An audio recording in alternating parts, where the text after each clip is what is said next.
আসসালামু আলাইকুম, সবাই কেমন আছেন? আশা করি সবাই ভালো আছেন। আজকে তৈরি করব ঝালমুড়ি মশলা। আমি এখানে হলুদ, মরিচ, ধনিয়া, জিরা, লবণ, তারপরে ম্যাজিক মশলা নিয়ে নিয়েছি। এরপর এখানে নিয়ে নিয়েছি গরম মশলা গুঁড়ো, সরিষা বাটা, কালো জিরা গুঁড়ো, হোমমেড গরম মশলা গুঁড়ো নিয়েছি। এখানে নিয়ে নিয়েছি পেঁয়াজ বাটা, তারপরে নিয়ে নিয়েছি আদা রসুন বাটা। এরপর একটি কড়াই গরম করে পরিমাণ মতো তেল দিয়ে দিব। তারপরে দিয়ে দিব পেঁয়াজ বাটা, আদা রসুন বাটা।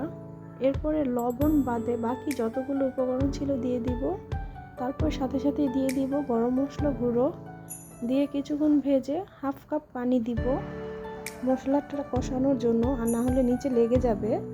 এরপরে কিছুক্ষণ নাড়াচাড়ার পরে হওয়ার কিছুক্ষণ আগে দিয়ে দিব সরিষা বাটা। সরিষা বাটা দেওয়ার পরে কিছুক্ষণ ভেজে যখন উপরে মশলার তেলগুলো উঠে যাবে তখন দিয়ে দিব ম্যাজিক মশলা, কালো জিরা গুঁড়ো, তারপরে পরিমাণ মতো লবণ দিয়ে দিব। দেওয়ার পরে কিছুক্ষণ ভেজে নিয়ে মশলা রেডি হয়ে যাবে। আপনারা চাইলে বাসায় এমন হোমমেড মুড়ি মশলা খুব সহজে ঘরে থাকা উপকরণ দিয়ে তৈরি করতে পারেন। এটা স্বাস্থ্যকর এবং খেতেও মজা। তো দেখেন আমি এখানে 1 ঝাড় পরিমাণ মশলা পেয়েছি।